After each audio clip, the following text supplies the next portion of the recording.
Rebellions are built on hope.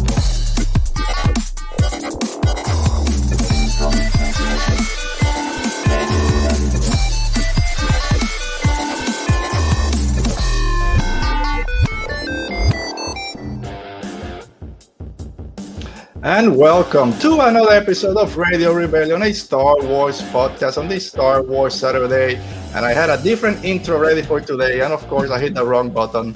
Play the real one. Play the different intro. No, it's fine. Just whatever. I'll do it next time.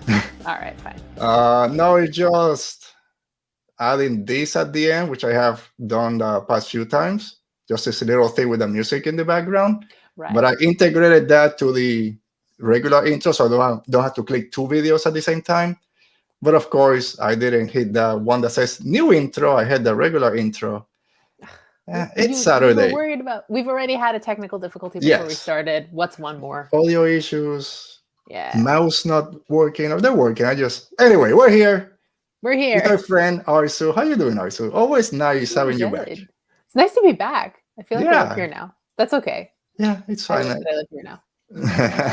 I have this group of 4 or 5 people. I need a guess. I know who to contact. We're gonna have fun. If it's High Republic, it has to be you. You're one of our High Republic kind of go-to people. And I usually then kind of, oh man, why? I always regret it once we get too much in a row. You made such a choice with this book. I know. You would think I would know by now, but anyway, it's Star Wars Saturday. No Book of Boba Fett this week. But overall, how you been doing? How should I say, Arezou from Space Waffle, and also you're a writer on, is it a web series out there or TV episodes? It's a kids preschool series called Lily and Lola. Great. So I was gonna put a link on it on the description. I didn't. I'll find it and I'll put it there before the end of the day, and then you guys can go check it. That's very, very cool. So congratulations on that. Thank you. All right. So last time you were here, before we start, actually, let me just do my thing. So if you're watching this live, thank you for being here as always. Make sure you are subscribed to the channel. We're around 132 subscribers.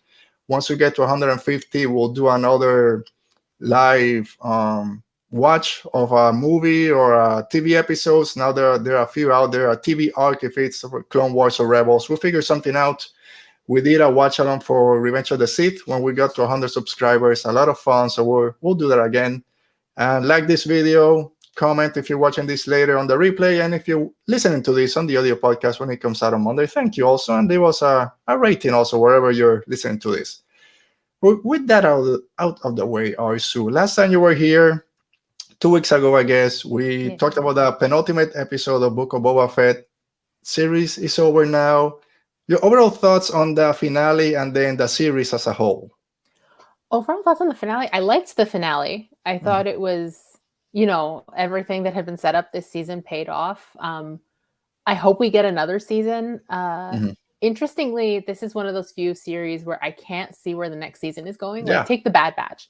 I could reasonably speculate about where season 2 of Bad Batch is going, but I have no idea what they would do with season 2 of Book of Boba Fett. There's plenty of potential, but I would like to see them sort of explore new avenues, maybe with the characters all on Tatooine, like the Fett Gotra now. Yeah. So see what's going on with them. And yeah, I, as a whole, enjoyed the series. I think the Mando episodes were kind of a curious choice to happen right in the middle, but now taking the whole thing for what it is, despite that, I did really enjoy it. And I liked the Mando episodes. I thought they work as good. They're good, solid Star Wars, but yeah, it was just the placement of it.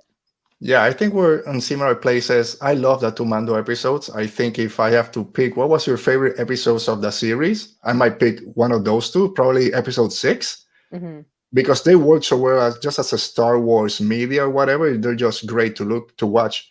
But as a whole, being part of the Boba Fett series, maybe, Episode 6, I can defend that it kind of makes sense. Episode 5, not really.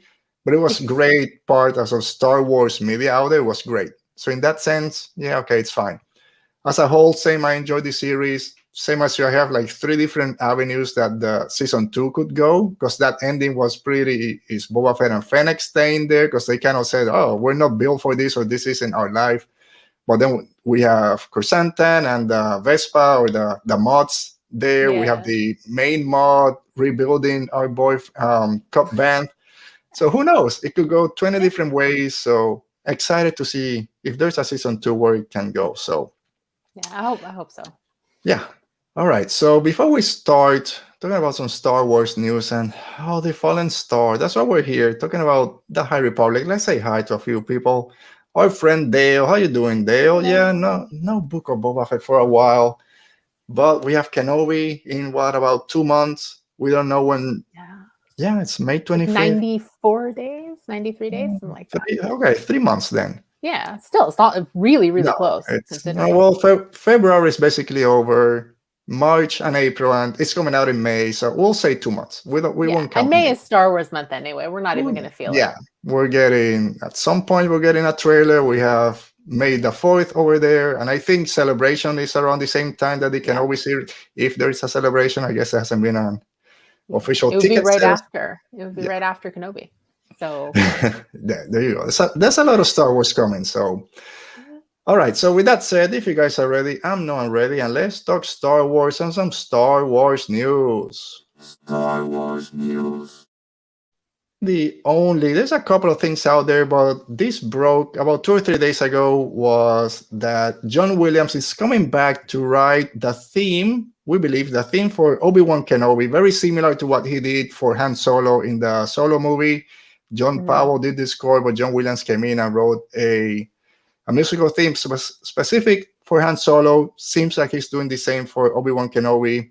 Arezou, are you surprised about this? We're all stoked, but were you surprised when you heard it?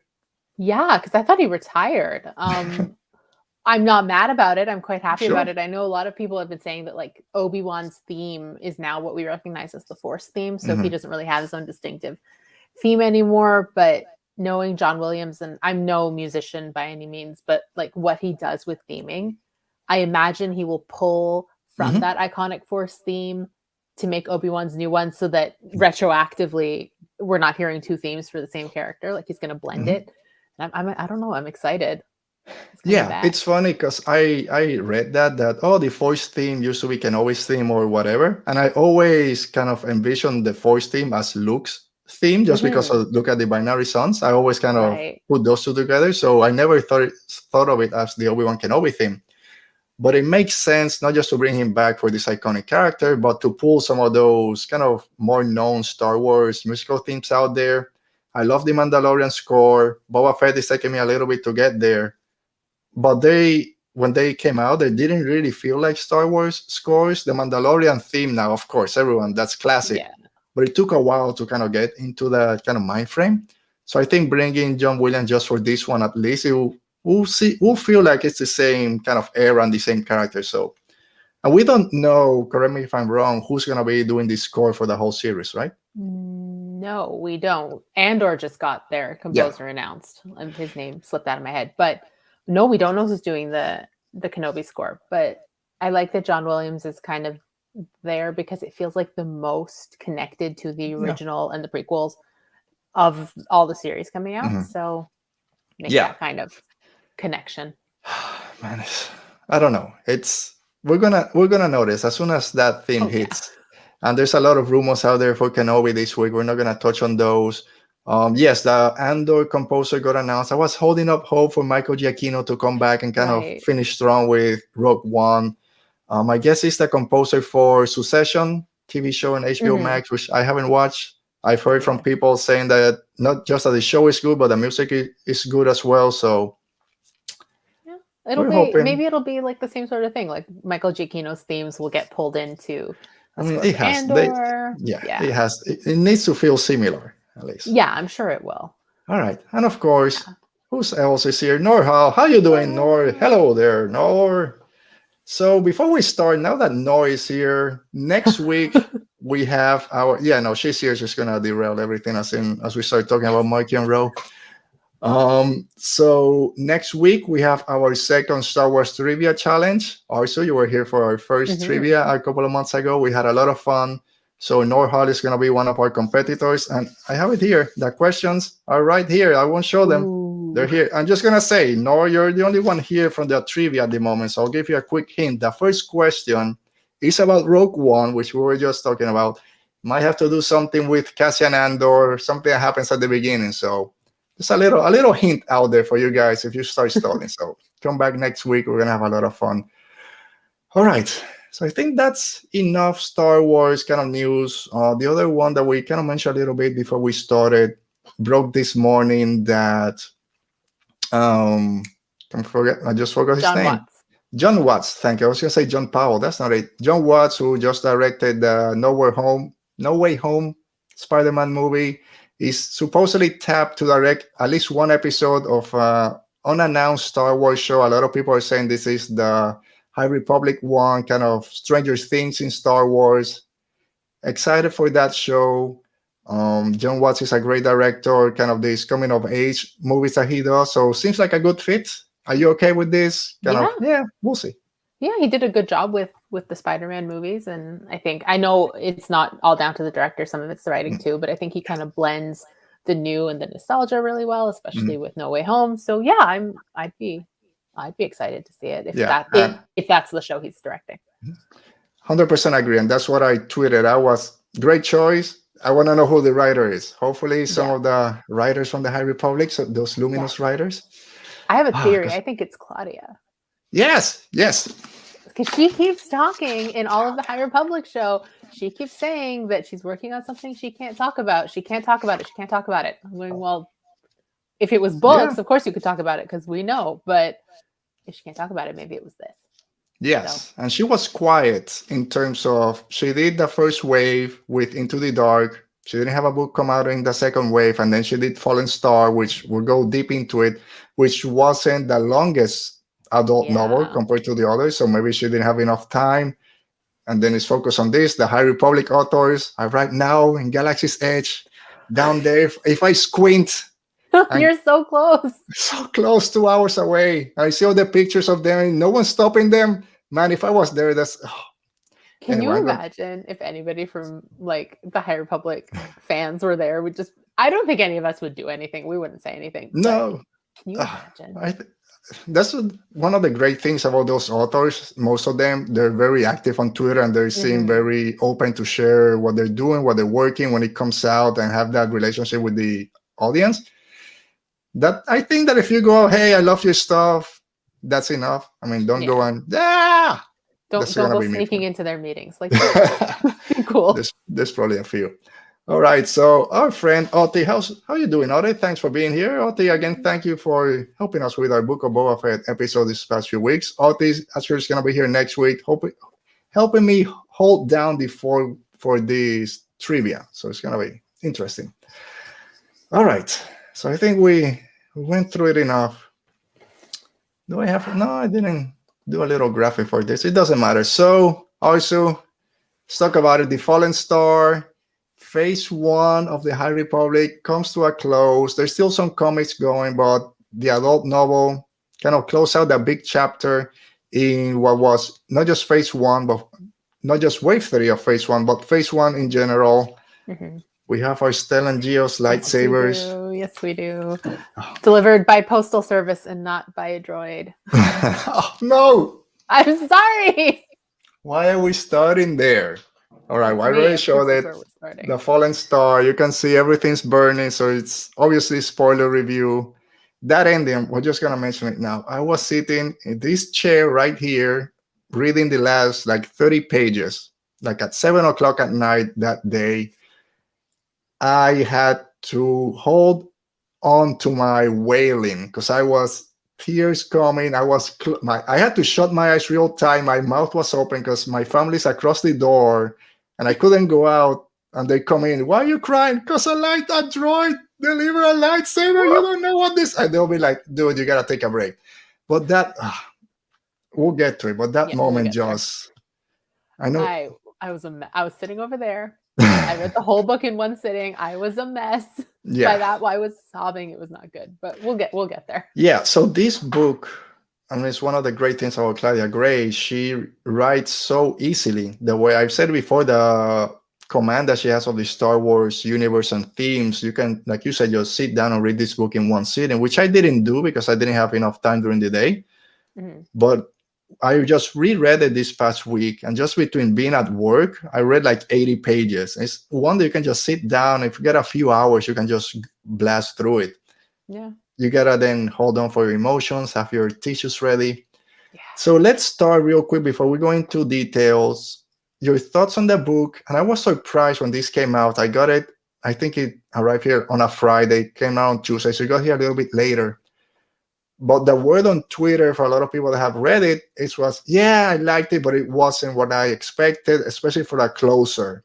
What were your feelings on the book, just that first time that you read it, and then about that chatter out there online about it kind of not being as universally loved as I thought it was going to be? I was, and kind of still am in that boat, is that I had, some of this I admit is on me. I had very high expectations for it because it's a Claudia Gray book, because Claudia Gray's work is among my favorite in Star Wars. And one thing she does very well is these like really deep dive character stuff. Like look at Lost Stars. It's a Romeo and Juliet story. And it's so long and it goes into such detail between these two characters. And I think I kind of been expecting something like that. And then, like you said off the top, this is not the longest of the adult books. It's like the shortest one. And I was surprised that it didn't go as deep into stuff as Claudia usually does. So that was kind of my feeling too. It's not a bad book, but it didn't hit beats and points and sort of levels of emotion that I had been expecting, considering who the author is, especially. All right. First, I forgot to say, I'm finally talking about the High Republic with a High Republic shirt. I know every time you and Maggie are here, you make fun of me. You're always wearing your High Republic gear. I don't have any, so I finally got one. Yes. I'm wearing it today. I think it's only second time. I've had this shirt for about 2 months now. So I gotta make sure it's clean and maintain its color. It's a great color. Yes, it is. It is. So my thoughts, Claudia Gray for me is right now on top. Everything Star Wars. If it's Claudia Gray, I'm a Claudia Gray stan out there. I'll say it. And I read through this book, and it's not my favorite one. It's still Into the Dark is my favorite Star Wars book in all. But when I finished The Fallen Star, for me, it was kind of the perfect High Republic book. And I think the best High Republic book, even it's not my favorite, because it just closed out a lot of things for me. The way the Nile and Martian Row just kind of said, okay, I'm going to deal with this, and did stroke that blow that he wanted.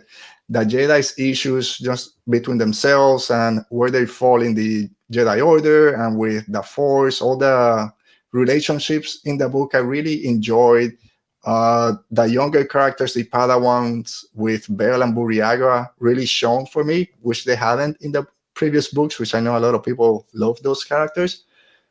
So I love this book completely. So when I started hearing that a lot of people had issues with it, then it threw me back. And I also read that some people had, I don't say issues with it, but like expectations, like you said, because a few days before was the High Republic anniversary show. And that's when we learned, we're going back 200 years or 300 years. And now we get away like two or 3 years to come back to the characters that we've loved for a year. So it's kind of, okay, we were expecting, or some people were expecting something maybe a little bit bigger. And I do understand, rereading it this past week, some of those relationships with the characters that, even though I love them, they could have been a little bit fleshed out or maybe a little bit longer, because sometimes they're just pouring their hearts out for maybe 3/4 of a page, and then okay, but we gotta go deal with this disaster. And like, yes, I wish it could. Yeah, the whole book was that, but at that moment I didn't care because it just touched me, and I just love everything. And we'll go through it. But yeah. All right, so we usually leave in for the end. I don't spend a lot of time, but we're gonna start today with Marchion Row and the Nile. Your friend. My friend. Everyone's friend out there. I'll come back to another question. But so in this book, Marchion kind of said, I'm done with the Nile and their petty differences and who wants to lead. They're causing more trouble than they're worth. I'm just gonna send you guys out. If you're a troublemaker, you're gonna go to another storm or another whatever, another tempest. You have issues with those people, and you will just kill yourself or something. And some other over here just do some surgical strikes, so people need to come to the station. And I got my plan. I have 3 people that I really trust. Everyone else, get the hell out. And he kind of did everything himself. It's like, I always say it's like Thanos in Avengers. Well, okay, I'll do this myself.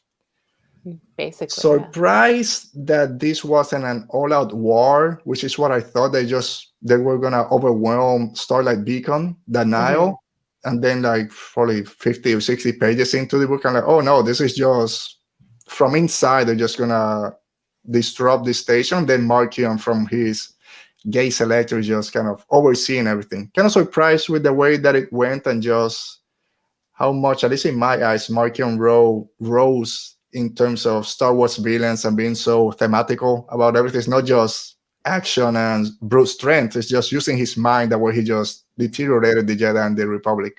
Yeah, I agree. He was a lot more strategic in this one than I think he's been in the past. And like up until this one, I had made the joke that he's keeping the whole thing together with wishes and duct tape. Like he doesn't know what he's doing. He's just kind of figuring it out as he goes because he wants to like stick it to his father's legacy or whatever. Yeah. But in this one, you realize that like, no, the brutality was the point. Yeah. And he was doing it on purpose, but maybe, you know, along the way, realizing that this is not working.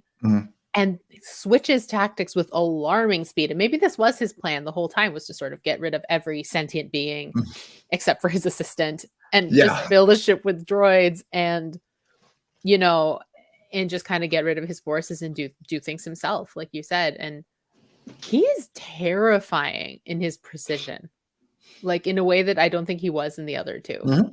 So it is like you, I was expecting sort of a Nile war. In this one, I was actually expecting Lorna D to come in and kill him and take over. Like that's what I thought was going to happen. Obviously it didn't, but yeah, like I don't think I was expecting Martian to get this terrifying in the 3rd book and to set up like a horrifying villain arc for like the next horrifying in its implications. I still think it's very sexy of him, but in like in phase 3. So yeah, I was pleasantly surprised, even though he wasn't in the book a whole lot. Like he wasn't doing much, but I was pleasantly surprised all the same. I mean, someone that would say he was doing a lot and also find him sexy was Senator Gira Staros. And we talk about Martian hoes out there. She's like... She is our president. She is the fan club president. I don't know what to tell you.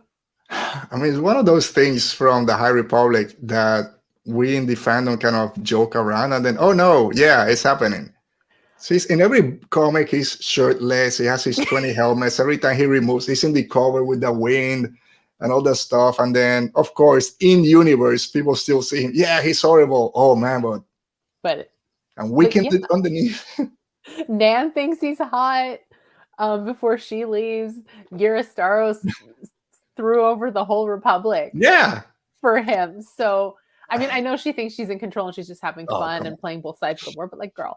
No. So yeah, I wish I could demonstrate the noise I made when I got to this point in the book and realize that that's actually where they were going with it. And like that she and Martian do have this intimate relationship. And I was like, are you kidding me? I did not see this. I thought if we were getting any kind of, you know, romance, intimacy, whatever, it was going to be like Avar and Elzar, and it was going to be like, you know, more conventionally romance novel-y.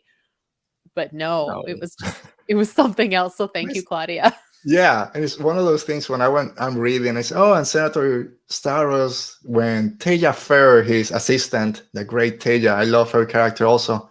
When she said, oh, there's a ship is coming or whatever, and then it's revealed as the senator. And I remember on my notes, I put, are they having a relationship? Question mark, question mark. 2 pages later, oh, okay. An enthusiastic one at that. Yes. And then, yes. So, Senator, I understand how he brought you to his side. And yeah, you're not playing both sides. I love also, he's like, I could just get rid of her right now. She's just scared, hiding behind whatever. I'll just keep her around just in case. And I will say there were 2 things that I missed. One of them we'll get later probably, which is to get Elzar, Avar, and Stellan together in one scene. Very similar, of course, to not getting Han, Leia, and Luke. It's like, oh man, we didn't get that. But yes, I expected Lord Nadi to be featured heavily here, especially after Out of the Shadows Tempest Runner. and Tempest Runner. I'm like, okay, she's taking over because Martian doesn't care too much about this now thing. He just want to deal with the Jedi. So extremely surprised that she wasn't here, but I guess her story right now is happening in the comic books. Mm-hmm. And then, of course, when Ava gets there, she's like, no, we succeeded in what we were trying to do, which I don't know if that she captured a Lord Nadi, but then, of course, everything explodes and hell breaks loose. So yeah, like you said, so Martian is done with people. He doesn't want all this backstabbing. Now he has those enforcer droids with Car 9. I want to see those droids. Yeah. They're just scary sounding. And then I was picturing finally, the Death Troopers because I didn't know what else. yeah, exactly. Yeah, I was thinking But the that same. was the same vibe. Yeah, it's got to be something different. I want to know why they were banned, because I think they say that those type of droids are banned in the Republic or whatever. And then by the end, finally, he said, okay, I'm done hiding. He very Martian Row-like, broadcast on the same frequency that Starlight Beacon was using to announce himself as the Eye of the Nile, and then this galaxy is mine, not ours, mine. And then he invites everyone except Lord Nadi to the party. So I still think there's going to be something there between the two of them. But are you happy that he finally came out and said, you're chasing goats. I'm the one. Come after me. Yeah, I am. Like, I liked his sort of operating from the shadows puppet master vibe, but that can only go on for so long. So I think him kind of stepping out and becoming, sort of the villain I think everybody thought he was going to be, it's going to take it in an interesting direction going forward. And like the Eye of the Storm comic, apparently, according to Michael Siglain on the High Republic show, was saying that is what you should end phase 1 with. Like, if you're reading, I guess on a Martian note, it's probably going to pick up around there. So yeah, I'm interested to see where his plan is going and like what he's going to do now that he's out in the open and he's like, I'm the Eye of the Storm. Come at me. Yeah. He's going to make the wait for phase 3 much harder. Yeah, I know. So our friend noticed, I'm glad to hear that we all had the same reaction to that relationship. Yeah, I mean, it was great. Yeah, it was such a highlight and such a sad book. Kudos to Senator Stavros for being able to get there. She's living everyone's dream. Yeah, I know. Not everyone, but like a lot of people out there. And Norhal, because she's like, yay, Martian Who's. So yeah, just kind of finishing with Martian. Like we said before, I just love how tactical he is. He's not just this, because in the first book, I've said it before, it's like, yeah, okay, whatever, they're marauders, pirates, there's nothing special about them. By the end of Light of the Jedi, you kind of see a little bit, of course, with Rising Storm, he's getting the Leveler, or the Nameless, as they call him in other books. But now you see how his plan coming together. I said before, he cares about the Nile and all that stuff, but he has a vendetta against the Jedi and the Republic. Hopefully we'll learn more with the second issue of his comic, which is coming out in about 2 or 3 weeks, I think. Yeah, but he just kind of took over and just took those steps to become one of our favorite Star Wars villains out there, not just because he's a sexy blue man. What's it with Star Wars and blue aliens, right? Because a lot of people also with Thrawn are the same way, Markion. I don't know. We gotta be blue in Star Wars and you'll have some fan base. Yeah, I mean, if it works. And the geeky Waffle is here. I'm guessing Candace, how you doing? Yay. All right, so the Nile, they're ready to take over the Leveler. Very scary. We learn a lot about the Leveler, and I'll say, because I told Maggie when she was here last week, I did read Trail of Shadows. Yes, I finally. finished. So I read a comic book, and my second, because I did Monster Temple Peak, and I did this 5-issue one, and it works great. Even though I had just finished Fallen Star, it kind of ties up a lot, especially the ending. But it starts before with quick, not spoilers, but Stellan telling Emmerich, "Oh, this happened to Terek, to Sarek, and with Loden. There's a creature out there. You gotta go investigate." And then it ends up with him coming back to Starlight Beacon as it's burning, and then whatever happens at the end, we won't spoil it for people out there. But Yeah, great Yeah. job by Daniel Jose Older out there with that book. Did you read it? You enjoyed Trail of Shadows? Oh, I love Trail of Shadows. Yes. I think it's my favorite comic run for the High Republic Mhm. because it was self-contained, it was dark, it answered a lot of questions. Mhm. Because we're used to getting more questions for next time. Yeah. And I think Trail of Shadows wrapped it all up very nicely. Mhm. So wrapped up their own story and sort Yeah. of did answer questions about the Nameless, and it kind of gave that hope for the future. So yeah.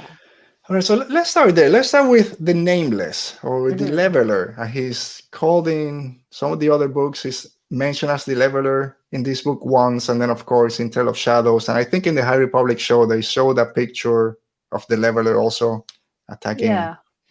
In Keith the Trennis, I think. Yeah, it would be in the Marvel comic Yeah. run. But it's not out yet. That's right now, Yes. that issue. So I'm scared. I'm scared for the. Yeah, I love that in this book how every Jedi starts kind of feeling the effects. And of course, they don't know. Oh, we're just tired. We have all these refugees coming. Stellan, you just been up for 36 hours. You need to take a break. And our guy, he doesn't take a break, but we'll No, he get to him. doesn't.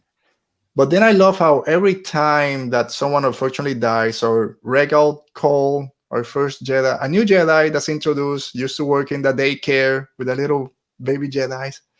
He wanted to go back because I can deal with kids trying to use the Force.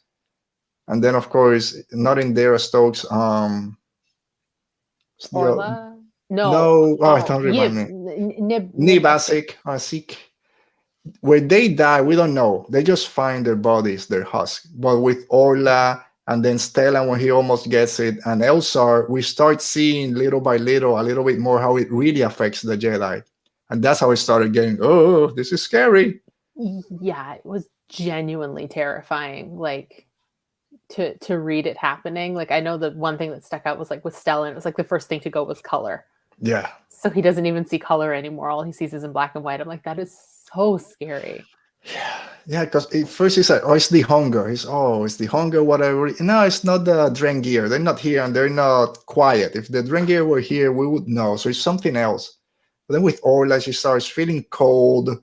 And then she starts getting, difficult to move. Everything is heavy. And then the fear. And then she just crawled up in a ball. And with Elsa, Stellan loses color. Again, scared. At least there's a switch he can drop. And then with Elsa, he's going down in that maintenance pod. Kind of, he came face to face, and he's pushed back against the pod. It's just scary reading it. Yeah. But reading, very mild spoiler for Trail of Shadows, we see at least kind of a claw of the beast, because everyone's seen something different. How fear kind of, whatever scares the Jedi is kind of represented in that way. Kind of reminded me of in Harry Potter. Yeah, whatever the Dementors. The Dementors kind of take that shape. So very scary, and now seeing more with them. It broke my heart. Orla, my favorite character, Yeah. Claudia. And then in about 2 or 3 weeks, I'll talk about Midnight Horizon. No spoilers. It's a lot of Comac, my other favorite character. He's alive. I'll just leave it there. He's alive. Yeah. Oh God, he's one of my friend Hope. Comac is one of her favorite characters, and when I got Midnight Horizon, she's like, I just need to know if he makes it out alive. I got, especially after Orla, I'm like, I got you. I mean, I'm like, he's fine, he's alive.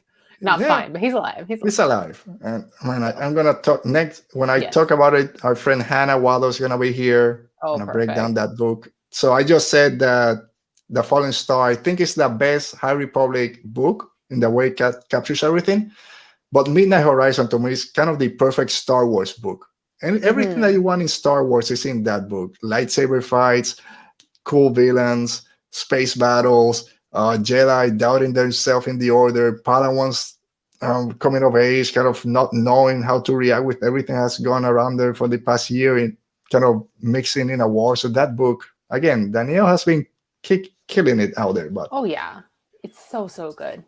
It's been a few weeks. So Otis asking, so elephant in the room, is the leveler alive? So he had 3 levelers in the book? I think more. I think there were more. And they somehow didn't. Well, that's Trail of Shadows, but there were more that didn't make it to the Starlight Beacon. So but that's I think where like 2 or 3 did make it on. So because I think that first ship, which again, terrible design, Starlight Beacon, Jedi, you guys, your hubris, or whoever designed it, there's a ship with a lot of animals. Yeah, whatever. We're not gonna check to make sure that their manifest matches. They say animals. They have the certificate or whatever, the permission slips. You think That's they would fine. have one Jedi who's like good with animals, who could just make sure that if you say you have Rathars, that you're carrying Rathars. Yes. And And- you're just like, okay, I don't want to deal with it anymore now that I know what you have. Yeah, But and I love Bell. Yeah, that first ship didn't have anything. This one says Rastar. Let me just open the gate. Oh yeah, there's 3 more. Sorry, now everyone's dead. But yeah, that kind of surprised me. Why you have so many droids and not one is gonna make sure the manifest matches what's in the cargo? You're just gonna, well, my job is just to check it because no one comes here. Kind of weird. That's the solution. They could have used droids. I mean, there were droids anyway. Anyway, we're not here to do their job for them. Yeah, I mean, no, I was gonna say if they wanted to, I would, but no, I would be swimming in the oceans of Aram. That's I don't know, but no. all right. So, nameless. So, Oti, to your question, I think the ones in the station died, but as we start learning, there are more. Because I thought after Rising Storm it was just one creature, the one that he found in whatever cave. But no, this is a species that's out there. And then this little Chadra fan, the doctor, I forgot his name. Uttersond kind of knows where to get them. And he's selling them in the black market, which is not good for everyone out there.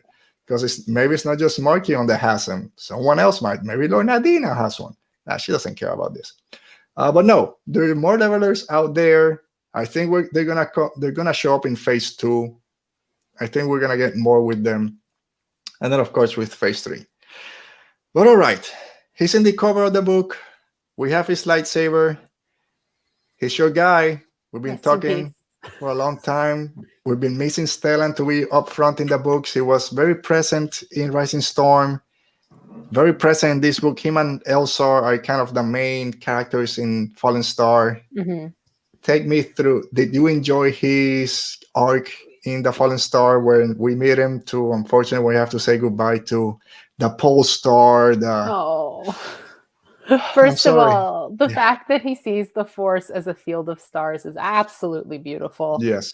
I love the imagery so much, and it's so perfect for Stellan. But I loved most of his arc. Obviously, did not like that he died at the end, but I loved all the moments he had with Elzar and even the moments with Orla, like where his sort of strict adherence to the Jedi Order kind of comes into contrast with her, like her, it's not wayfinding, it's way-seeking. Like with her as a way-seeker, and sort of just what makes Stellan Gios who he is, I think was such a big question, because everybody else, like Elzar, Orla, we kind of know why they are like that.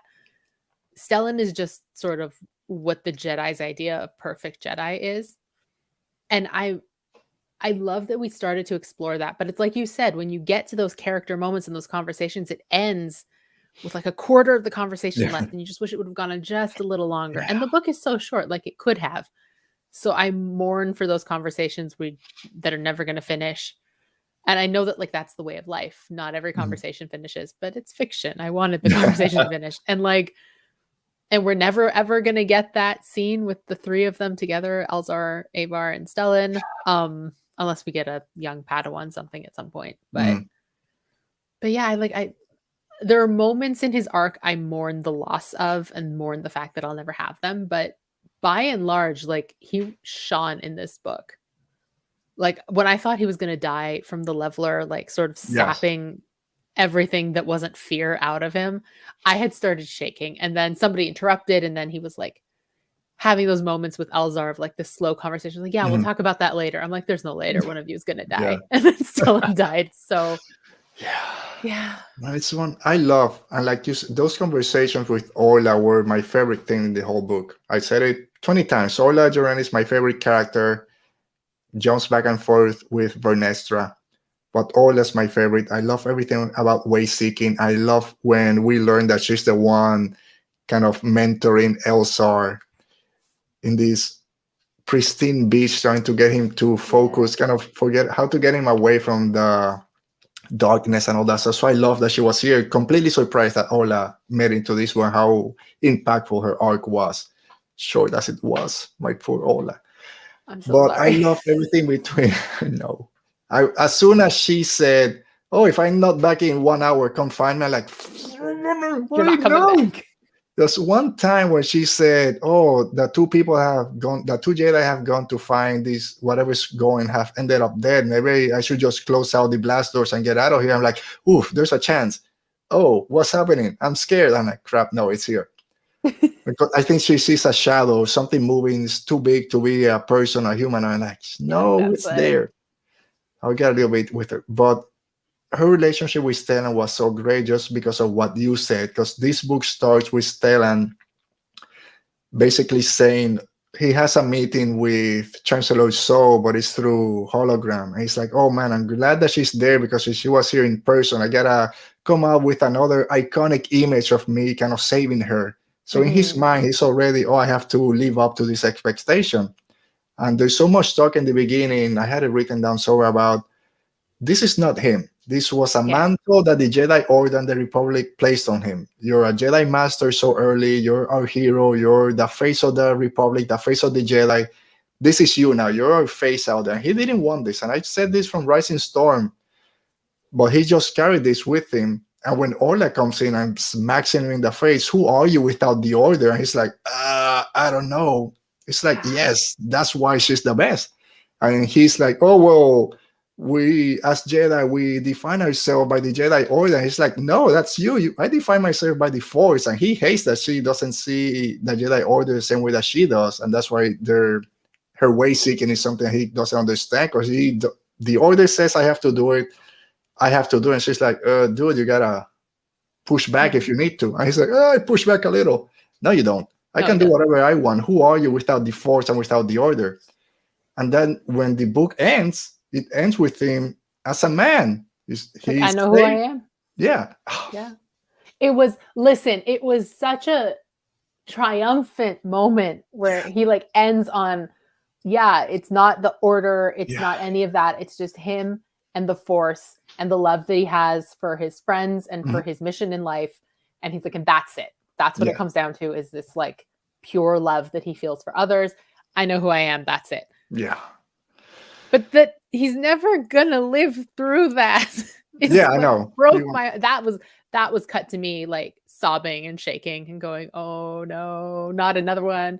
Me crying another winter over a Star Wars man. But it was such a high and then such a low for me so quickly. Yeah, you always have those thoughts. Maybe he'll make it out, because you already already love. I haven't seen a body.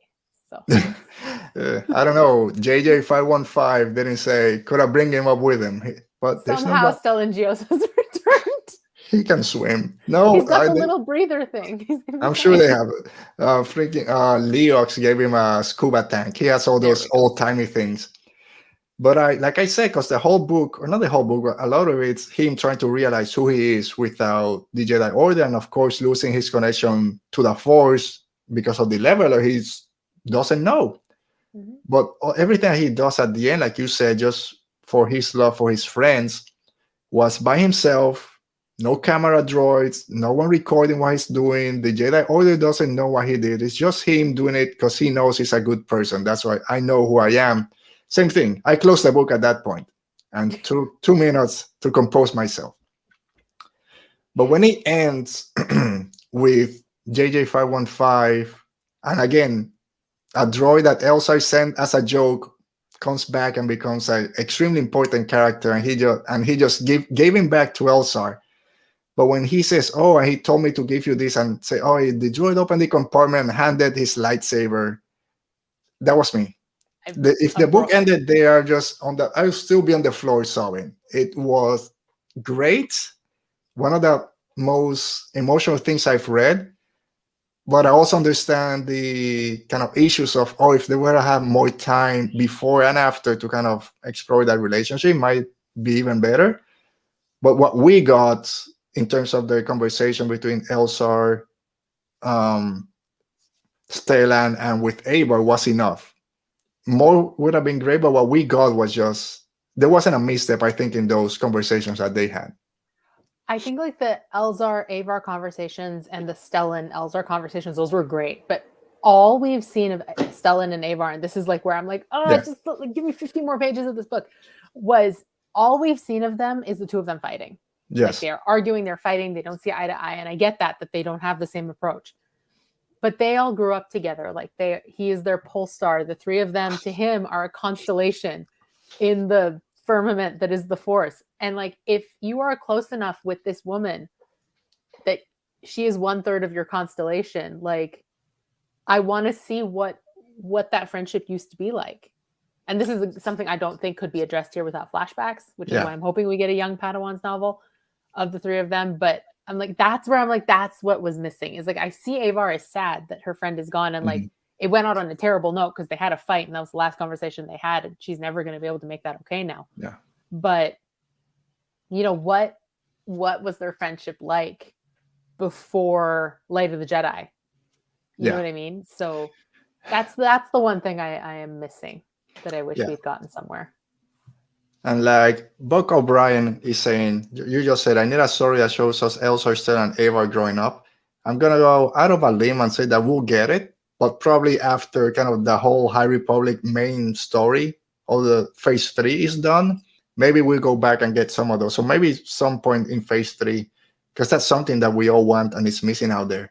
I have a crack theory that phase 2, because it's like Quest of the Jedi and we're going back to build into phase 1, is that every wave of phase 2, I think, is going to jump forward by a certain amount of time. So maybe by the end of phase 2, we're in like young Padawan era.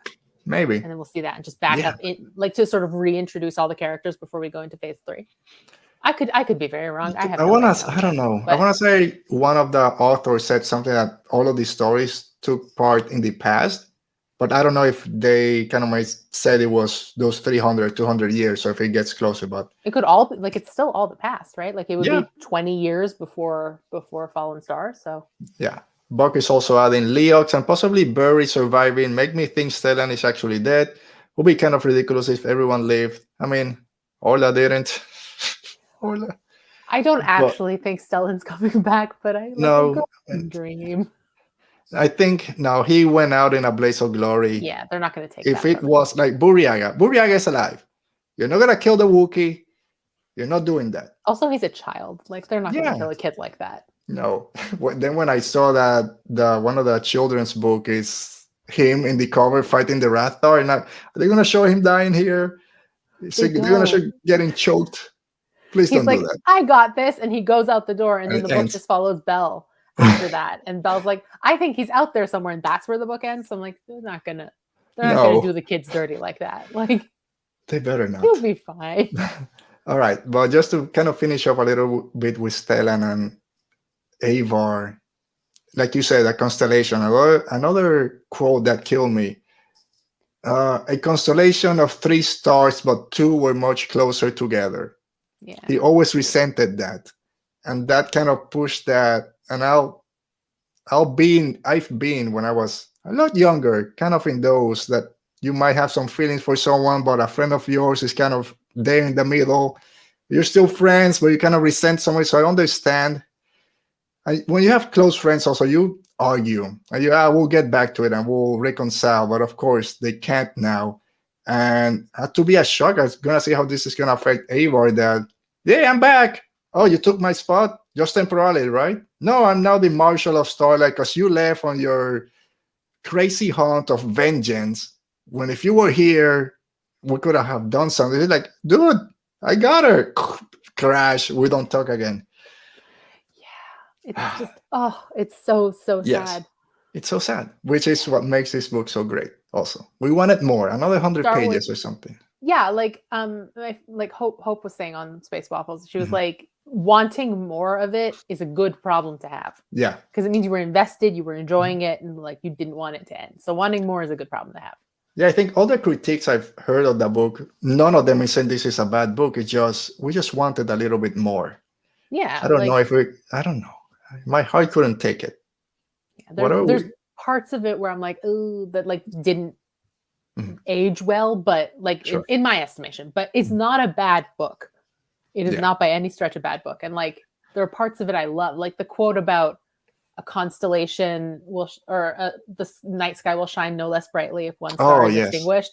It was something like that. I'm like, you can't, Claudia.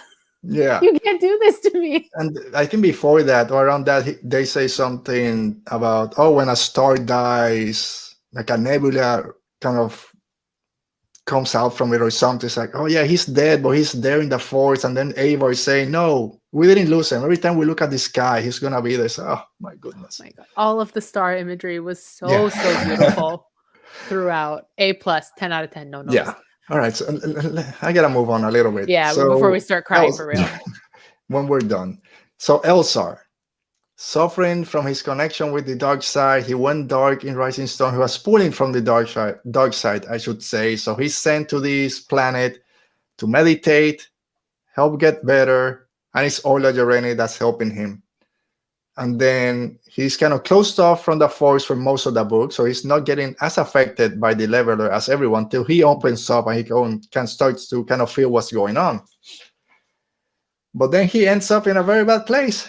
He opens up to the force, starts thinking about all the bad that they now have done. They sabotaged the station. Are they responsible for the Jedi dying? I gotta go fix the thrusters. Oh, there's people here. Oh, these are the prisoners. Whack, and cuts Chancey Yarrow in freaking half. I swear to you, I closed the book and I'm like, what? What did he just? And he's like just standing there. Yeah. Talk about surprises.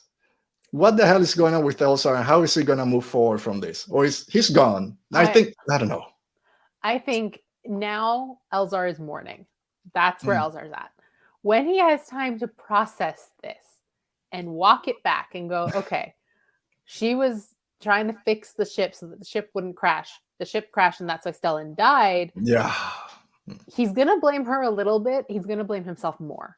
Mm-hmm. I think. Like, I know not everybody agrees, but I think he's going to blame himself for Stellan's death. I think Stellan was one of the few things that was like holding him in place. And I know some think it's predictable for Elzar to fall completely, but I think it's going to push him like further towards the dark when he realizes that like his actions, his anger, maybe not towards the dark, but maybe like towards leaving the Jedi Order. Yep. It's definitely going to have a huge impact on him when he realizes his actions are part of the reason, if not entirely why his best friend died.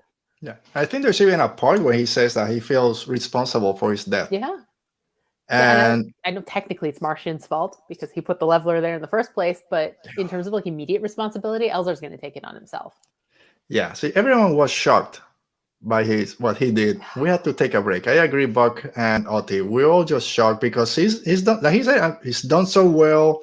Orla helping throughout, kind of just trust your instincts. You'll know when to open up yourself against the force. Don't fight it. But then everything just came rushing back. And I 100% agree with you that once he stops mourning, and we'll see how Ava reacts to this, because he said, I gotta tell her, but not now because it's not about me. We still gotta help everyone else here, which they do, kind of helping this desalination plant. Why didn't they do that before? Instead of sending all of Starlight Beacon, send a few Jedi. They can just push it back into place. Everything will be better. So dramatic. I know. Let's move this big station halfway across the galaxy. They won't call attention. No. Martian's not going to notice. Yeah, this freaking station just moving through hyperspace. But I completely agree that this is going to shake him. And I don't know. I'm going to say it's not going to fall to the dark side because it's too predictable. Yeah. And I don't think this is something that will turn him Sith, quote unquote. I know it's not the same, but I think maybe after talking with Ava, he will have to you gotta go and do this barrage vow or whatever that Des Ryden did in Into the Dark, because his connection was lost. You gotta find yourself again. Or maybe not way seeking, because that's different. So I think he needs to step away from the Order for a while and try to find that connection to the light. But hopefully he comes back. Not like Des Ryden. Hey, bye. Hopefully, I want to see him again. I want Des Ryden back. Yeah. I want Des Ryden back. I know. He was a great character in Into the Dark. And one of my first loss when he's dead now. He just went through. He got burned in radiation. And then, no, the freaking dengue are trying to eat him alive. That was chilling. Yes. Him. Yeah, that's why Into the Dark is my favorite. But then he says, I gotta go do this barrage vow, find my connection to the light side again, or to the force. And I think that's what Elsa needs to do. But that they bring him back quick in 1 or 2 books, he's back, and we can learn a little bit more of what people learn where they do this barrage vow or whatever. But yeah, completely surprised. I love his arc throughout. I love how he, and like you said, he called Stellan the pole star of the three of them. You're the one that holds us together. So of course that's going to affect them, not just a friend, best friend, just the one that kind of held that group together. So it's going to be extremely interesting to see what happens with him. So yeah, I don't know. There's Avar, again, wish that she was there more. Another thing that kind of touched my heart is when Elsa is trying to open the blast doors, and then he's reaching out to all the Jedi. He's like, he hears a song in the forest, and at the same time, Avar hears the wave crashing or something. So they still have that connection. Oh man, so beautiful. These two and their will they won't they love story. I mean, they will. And they will. It's only a matter of time. Yeah.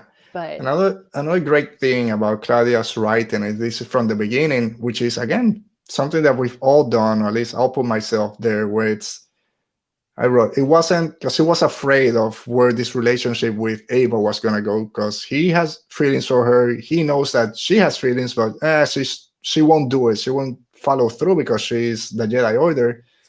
But what scared him was not the lack of answers. It was asking the questions. Because once you ask the questions, you're kind of hold to whatever comes your way. If you don't ask the questions, you can make 20 different of ideas on your mind about why something might or might not work. But once you ask those questions, it's out of your control, the answers. And that's what's holding him back and what really scared him. Which is, again, something we all go through in life, not just in relationship, work stuff, and a lot of different issues. So I hope going forward we get more with at least the two of them together, even if not just a Padawan book, but just moving forward, a book with the two of them kind of spending the whole book together and see what happens. Yeah, I think that's one thing we could use more of overall is like we're told about these really strong relationships like Avar and Elzar, or like various Padawans and their masters. And like I get why they separate them. It's because you have the conflict. First thing you do is you separate the kid from their adult. And then they can struggle on their own. But I hope we do get more time of the people in these important relationships, like spending it together. Yeah.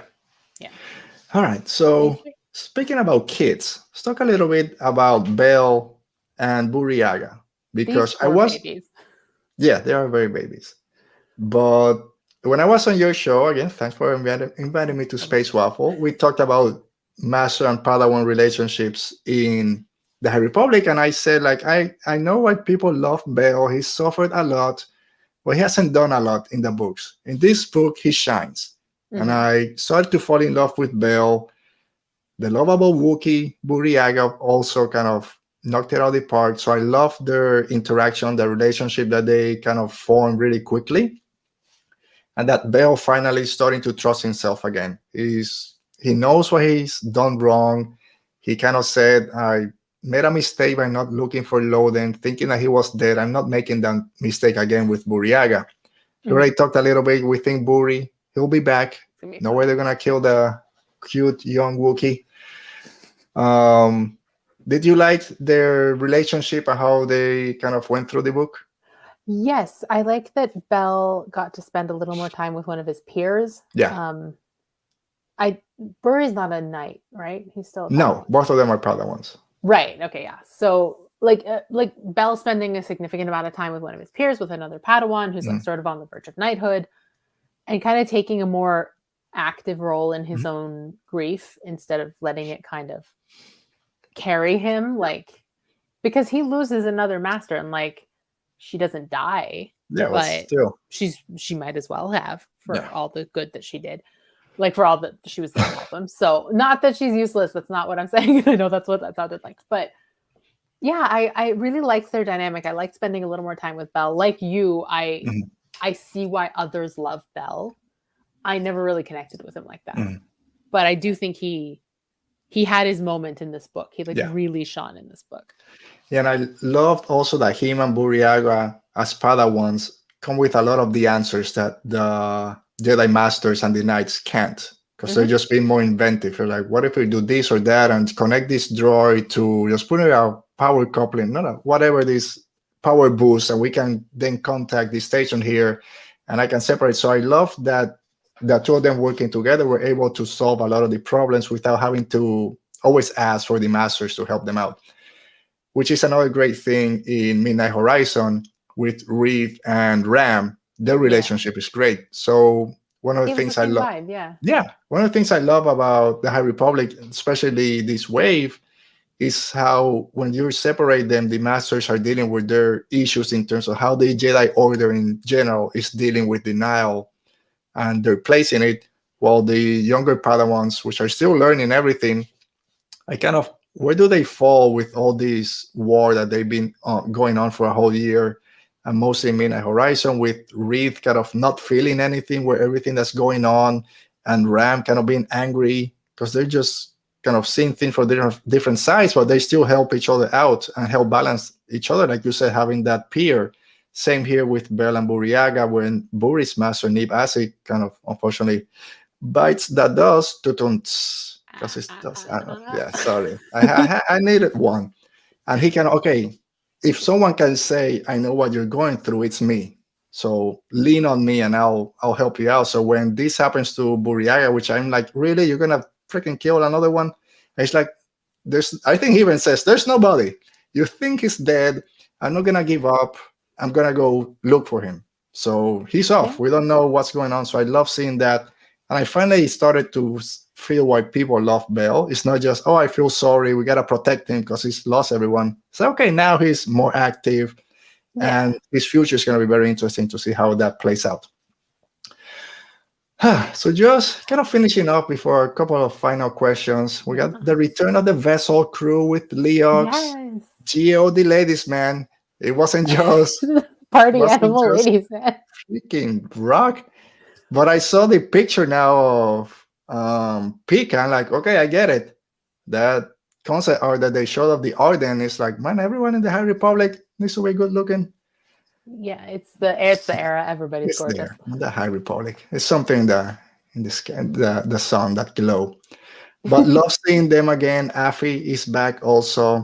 Leox with his old-timey things that he has, saved his life a few times. Geo again, not really flirting. Yes, he's flirting. He's back there alone, right? No, yeah, he's fine. He's fine. So you're glad to see this trio again? I was. I admit in the beginning, like I thought Geode was funny. I didn't really get Geode, but he's one of those things where the longer I look at him in the book, the funnier he gets. Yeah. Like him just kind of, we don't know how he moves. He just appears just there. Beside people. For some reason, did not get old, laughed hysterically every time. And they brought such an everyday energy to such a Jedi problem. Yeah. That I think it did make a nice contrast to all these big questions of the Force and who am I and why am I losing my connection and why do I like. They really underscored that beyond them dealing with the nameless, there is a whole other thing going on with a space station full of people that is crashing into the ocean. That they don't have a Force connection. There's not really a whole lot these people can do, and I think the vessel crew really underscores that. They're like the face of that conflict.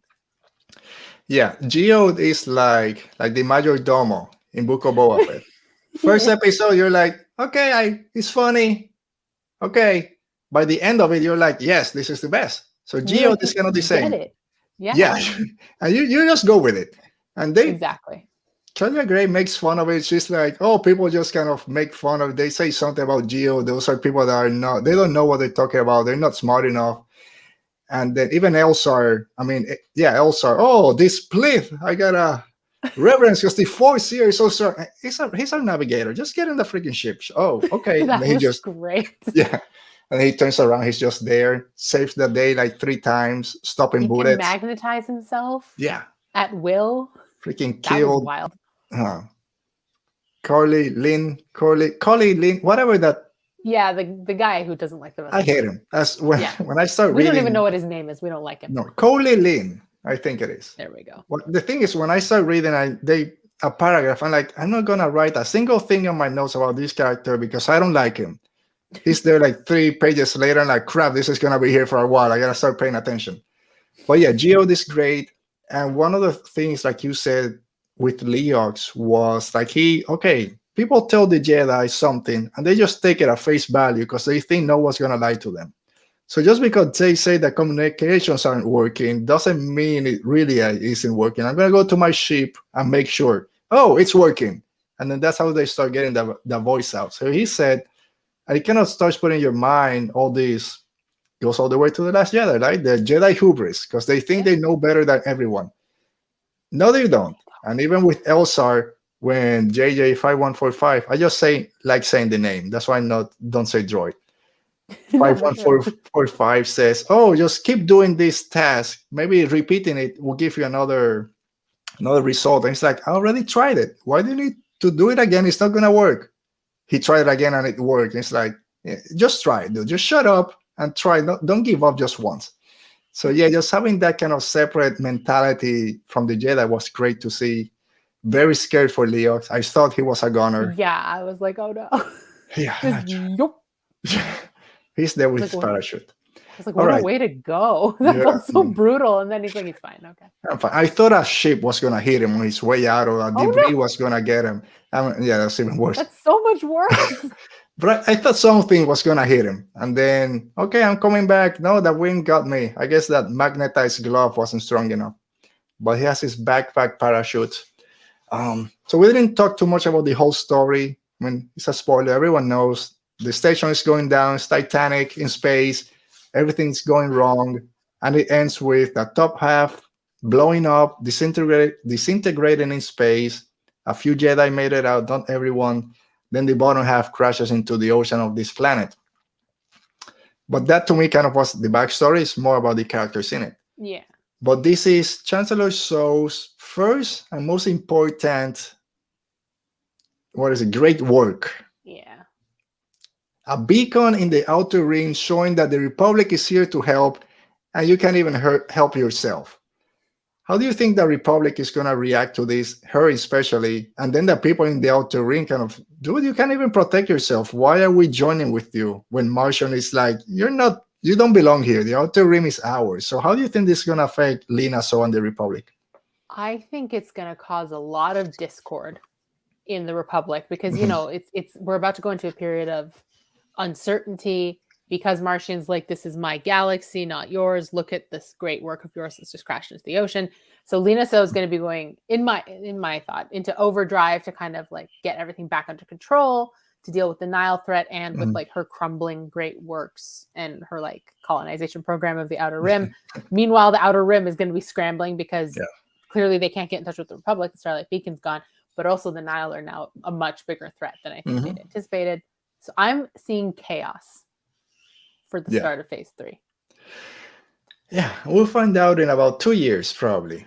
Yeah. Which is far. I try to visualize it. It's like a movie. If we watch a movie, the sequel is coming in 2 years. We usually can wait. Yeah. So give me 2 years. I think I can wait. And we don't usually get like 9-10 books and a whole bunch of comics in between. So yeah, there's a lot of stuff. We'll be kept busy. Yeah, we'll be busy even between now and October when phase 2 comes out. There's like 3 different, the Padawan book with with Kenobi and Qui-Gon. Then the Brotherhood with Anakin and Kenobi. Kenobi's everywhere, not to say his show also. And then of course we said Shadows of the Sith, Secrets of the Sith, I think. Shadows of the Sith. With Luke, Lando, Ocho Bestoon, the sequel what trilogy. A trio. Yeah. Hopefully they survive. We'll see. They'll all be fine. They're in the later movies. Yeah, well, Ocho's dead. Yeah, but we'll find out why he couldn't get out of the sands. Maybe the snake ate him. Whatever. Spat out the bones. Yeah. Guess we'll find out. Yeah. See about the freaking dagger that everyone said, what does it look like the Death Star? Maybe we get an explanation there. Anyway, we'll talk about that in... They're carving it meticulously. Man, you stop moving, those waves doesn't let me. But yeah, so I think that kind of wraps up our talk on the Fallen Star. It's going to be very interesting, like you said, how the Republic deals with this. Martian Rowe and Lorna D. I'm guessing, again, we haven't read the latest Star Wars comic that talks about Lorna D and Ava Chris. my guess is during this whole explosion stuff, if Lorna D was there in the ataraxia, she escaped somehow. Like Nan Yeah. escaped in Trail of Shadows. Dr. Utterson is able to kind of, they don't say escape, but he kind of just gets lost. So I think Lorna D is going to escape. She's going to find Markion at some point, and that's going to be trouble. So we'll see what happens with that relationship also. And then phase 2, we don't know. Phase 2 is going to be interesting. idea. There's something at the end of Midnight Horizon that certain character says we have to go to the past to prepare for the future or something like that. It was such a good button on it. I'm like, okay. I'm hesitant about going to the past because I'm sorry to leave all these characters behind for so long, but you know, if you're gonna make me go to the past, at least put that button on it. Yeah, because now have to go to solve the mystery. Exactly. There's a reason. It's not just let's go to the past to shake things up. No, there's a reason they need to go to the past. So, and the character that said it, of course, is gonna be him or her. I don't wanna give it out too much. Okay, so kind of wraps it up for The Fallen Star. Thank you, Arezou, for being here. So much. Talking about the High Republic. Always lovely. Always, anytime. Yeah, we always get sad. It was a very emotional book, but it was. I love everything about it, except Orla dying. Yeah. It had its moments, but yeah. Enjoyed it. Yeah. All right, so thank you, Arezou. Thank you to the chat, as always, for being here. You guys are great. Like I mentioned before, next week, we're doing our trivia challenge about Rogue One and Solo: A Star Wars Story. 2 rounds. 20 questions the first round, then 10 questions on the second. Very entertaining. It's going to be probably take a week off after that, and then we'll come back and talk Midnight Horizon with Hannah Waddle. So, Arezou, for the 10th time, thank you for being here. Thank you for Where having can me. people find you? What are you working on right now? All that fun stuff. So you can find me on Twitter at Arezou Amin, and that's where I spend most of my time. I host the Space Waffles podcast on the Geeky Waffle Network. I co-host the Geeky Waffle podcast as well. And you can find me writing at the Geeky Waffle, Wealth of Geeks, Collider, and RZD2.com. And very shortly, I'm posting my Midnight Horizon deep dive. And then after that, the Year of Kenobi begins. So the Kenobi novel, and then what is the series called? The Jedi Apprentice series, book by book. Never read it, always wanted to. So Kenobi I've read before, but the rest I've never read. So it's going to be the first time. So, and then Kenobi is also getting a comic series that's coming out in a few months. The Summer of Kenobi. So much Obi-Wan. Yeah. I'm not mad about it. No one is. We all love that. Yeah. That crafty old Jedi. All right. So again, for Arezou, for everyone in the chat, thank you for being here. Stay safe. Be safe. May the Force be with you.